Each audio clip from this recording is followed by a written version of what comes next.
Welcome to TALRadio. We are now going to listen to Mentor Loop, a career guidance from Roopa Sunku, Chief Evangelist at TAL Career Help. We all know that networking is key for a successful career. In this week's episode, you will learn of some simple yet effective resources available to build such networks around us. Hello, everyone. I am back with another episode of Mentor Loop. This conversation today is going to be about networking. Networking is a broadly referenced and spoken concept, and I will try to share with you what networking means to me. I'm Roopa Sunku, Chief Evangelist at Touch a Life Foundation. Super excited to bring you in episode 4. So let me start with a quote from Bob Berg. He says, networking is simply the cultivating of mutually beneficial, give and take, win-win relationships. It works best, however, when emphasizing the give part. Kind of reflect on that. So he's talking about cultivating mutually beneficial relationships and outcomes as well. So it's both a give and a take to be able to get a winning solution or a relationship. And it works best because as you give, you definitely receive. Okay. So there are some more definitions of networking that I'll share with you. The action or process of interacting with others to exchange information and develop professional or social contacts to help achieve a personal goal or to give yourself an objective perspective from a third party to be able to grow and develop your own brand. So in this definition, it's an interaction. The entire process of networking exchanges information and it helps you develop both social context as well as the professional context. And it also helps you achieve your own personal objectives or goals and gives you a different perspective of how you can grow and develop your own brand. So let's dissect another definition. The purpose of networking is exchange of information, advice, referrals via the information interviewing process, or to be able to gain changes to assist your career changes. Okay. So in this case, it is more of the advice and the referral piece that's different from what we've spoken about so far. So networking can come through referrals. It could be advisory if you're getting network initiated in your own organization from your skip level leadership, then that could be more advice oriented. Or if you go in for a personal reference, it could become a coach for your basketball team or a music teacher that you've got who can become that referral to connect you to other people within the network. Let's dissect one more definition. We hear all the time that networking is important to land a job, business opportunities, career advancement, status, authority, and job satisfaction. So how do we do that? Often enough, networking for landing a job is because you know of somebody who has a job opening and they are probably the hiring manager or a part of that hiring organization. So when your resume goes into that list of resumes or pool of resumes, your upper hand is going to know the hiring manager giving you the opportunity or a little bit of attention to at least land yourself an interview. So that is, again, opportunity to network. You also get opportunity with business opportunities, right? That was a cliche with opportunities used twice. But what I'm trying to say is that as you build your business contacts, your customers become your network. Customers then become a referral network as well for you. and you can continue to grow that ecosystem around the business that you have established. You could also do career advancements. So with referrals, you may have that hidden coach or a sponsor that is sitting out there, making sure that you are given that next advancement or opportunity within your career. Okay, I've got a couple more definitions that I want to share with you. This one is more about relationships. So it involves establishing relationships with people who will often become your friends or community members or colleagues that will be able to walk you through and grow you through your career or build that future team with you, right? So here the keyword is establishing relationships within your ecosystem to be able to get that advancement, or maybe just purely a friend who is there to listen to you, hear you out, and be there for you. Okay, the very last version of networking that I'm going to talk about is proficiency in your job or industry. Develop relationships, both professional and consultative, to be able to help fill the gaps of your own knowledge or your own information set. So here again, it is an industry-specific growth or relationship that you're going to build based out of proficiency and gap of knowledge that is aided with your network. Okay, so these are all the various flavors of networks that you would be able to utilize and come upon during your career. So what are some of the professional and personal networks that can be developed? There are often times that we wonder if professional networks can be of use. Absolutely, yes. I can talk about many a occasion where school friends or college friends have started corporations that seem interesting to me, and I have approached them to be able to work for them. So that becomes a professional network, but on a personal level. Okay, so developing your network is easy because you know a lot of people around you. And sometimes you may not consider friends or family or roommates or significant others to be part of your network, but they definitely grow into that network that you can rely on and actually establish and then put together for your forward planning or upward momentum within your organization. School faculty can serve as networks, staff within any program that you have been part of, fellow students or alums within your college setting or your educational or academic setting can also become that network. We know and hear of the alum networks being extremely powerful and influential in many scenarios.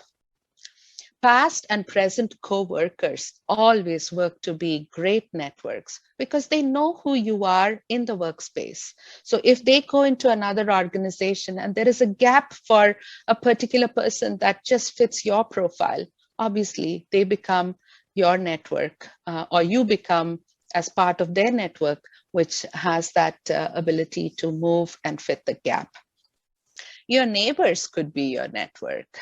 There may be this realtor who will be able to help you buy a house. So that is part of your network.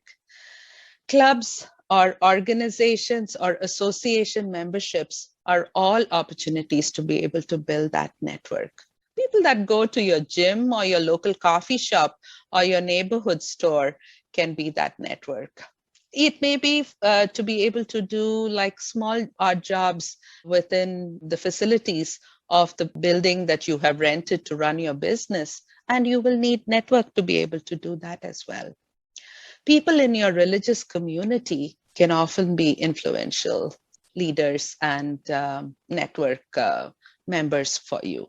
I draw on the fact that John Maxwell, a mentor that I have followed for a good number of years now, comes from a religious background. He's a priest, a pastor, who has that influence on people. And so he is my personal network, even though I don't know him.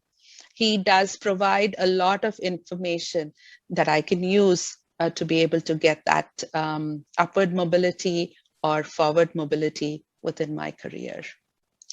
There are definitely the professional networks like that of LinkedIn or conferences. You can have multiple conference settings. It could be a technology conference, it could be a educational conference, it could be a political conference, it could be a leadership conference or a women's conference. All of those are opportunities to be able to build your network and connect that web around you that could be used at the point of need. Discussion groups or blogs definitely have become the more of the futuristic networks that we can all develop and build. As you get into common points of discussion, you then establish a relationship with the person, thus becoming a network for you to rely on. I think often enough, ERGs or the employee resource groups or your community groups, if you belong to the Asian community or the Latino community, those are all ERGs and community-based groups that can become your network as well. So now kind of talking about how or what are the different settings for network opportunities. So there is this concept of speed dating. And it's funny that dating is the terminology used even in network. It is to kind of describe a setting where you have no idea who is going to be there. And you just want to go around the table with whoever is around you and ask a few questions and see if you are able to connect with them. So that's a concept that you could utilize to be able to network. As I mentioned previously, conferences are a great place because like minds are gathering at conferences. So you have that one step in saying that there is conference platforms or the topics within the conference are common to you and the people you will be meeting there. Also, an opportunity within conferences is many a conference has booths that actually showcase different services or different book signing events. And those are, again, great opportunities to be able to network. If it sticks with you, if you're able to connect with it, go for it. So that would be a great opportunity. In the work setting, meeting for a coffee with another person in another organization or somebody who you may have run into the parking lot with a couple of times can be that networking opportunity for you as well. Family and friend circles definitely serve as a great opportunity to network. Your spouse and you are able to share that network at times if you are in a similar field of work or occupation.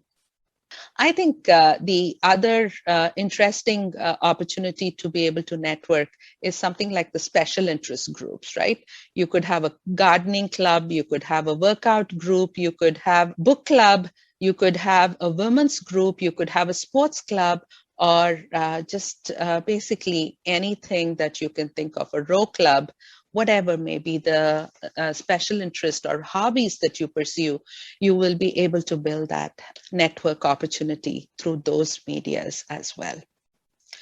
Academic, social, and service clubs like your Rotary or your Lions Club or your fraternities are all opportunities to be able to build those clubs. Even colleges and schools have multiple club opportunities to be able to interact and work with. The other avenue to be able to build network is volunteering opportunities, right? You could be volunteering in the PTA for your children and meet a number of other parents who affiliate with you in some form or shape and become your network. I have developed a strong network with some of my children's parents who have similar interests and similar fields of thought. So those would all be the various avenues that you can actually develop and build your network. There's an interesting quote by Bill Gates where he says, the internet is becoming the town square for the global village of tomorrow. So there again, use the web, be able to reach out to people through the LinkedIn connects and so forth, or simply by working in blogs or discussion groups, you're able to establish that network. And that is where the whole internet era is going to take us to in the future. Okay. Let's talk about some of the strategic relationships and networking opportunities that you have at work. The first thing is you have to establish a relationship. Make some of those strategic so that it helps you explore, build, and cultivate networks within different levels of the organization. Then the concept is, after you have built that relationship, understand and focus on the sphere of influence that you are developing with that relationship that you have established. That has to be an interpersonally savvy connection that can help you increase your influence, or it could just be somebody to aid and abate you with any efforts or projects or new work that you may be getting into. Leverage your mentors. Deepened insights to address the opportunity and build some action plans can definitely come from leveraging your mentors. So some of the strategic relationships that you can develop and build and make that part of your sphere of influence at work would be senior leaders, peers, and peers are sometimes the hardest people to please and to get along with. But once you establish those relationships, they're very strong and very defining. Immediate manager can definitely be your network. Talented managers in other functions often serve as a great network opportunity and also helps that sphere of influence that I spoke about. Because let's say you're not too familiar with finance and the financial aspects of your business. Making friends with the person in finance gives you that opportunity. Or let's say somebody in HR can give you different ideas of what you can do within your group if you are struggling or if you're a new manager working with new team. People with similar jobs in different industries will be great network opportunities and strategic relationships within your network. Then the whole concept of there are a lot of people who are master networkers. These folks, as they go almost like a speed dating, every opportunity, every interaction, they convert that into a networking opportunity and make them part of their network, their personal worth almost. People who think differently can be a great asset and a strategic relationship within your network. So those are 7 types of networks that you can build strategically at work to be able to develop, grow, and influence. So I just talked to you about talking to the HR person, talking to the finance person. So some of these strategic relationships that you build should become your personal board of directors. So if you want to pursue something, you want to get that objective view from the finance department, from a technical architect, maybe stakeholder within the organization, and maybe the HR person to be able to finagle through the nuances of making a team, building a team, and getting that headcount allocated to you. So all these people from the diverse units, business units within an organization can make that networking opportunity stick when you make them your personal board of directors. So always create a diverse board, invest in your board, and look for new members on a regular basis. As you grow, as you influence, and as you get to see different spheres or aspects of the business in the ecosystem, build that board of directors that work with you, adding new members based on the flavors and styles that you are approaching. So the reason I say that your network is your board of directors is Network is really your net worth. And this is what Tim Sanders says. And in fact, a conversation between me and my husband a few days ago was that his Rolodex, for those of you who remember the concept of a Rolodex where we wrote down telephone numbers and names of people, is really what can be your asset and your net worth in a professional setting. Okay. And that's what I'd like to finish off with. And want to share with you, if you are interested in either mentoring or being a mentee at Touch a Life Foundation, please visit us on our website at touchalife.org/career help and register to be a mentor or a mentee with us. And the next topic is an extension to the networking topic that I have spoken to you about. I hope you've enjoyed this, and thank you so much for listening to me. Welcome back. You have just listened to The Need and Ways of Building Networks for Career by Roopa Sunku, Chief Evangelist at TAL Career Help. Stay tuned to TAL Radio for many more interesting programs.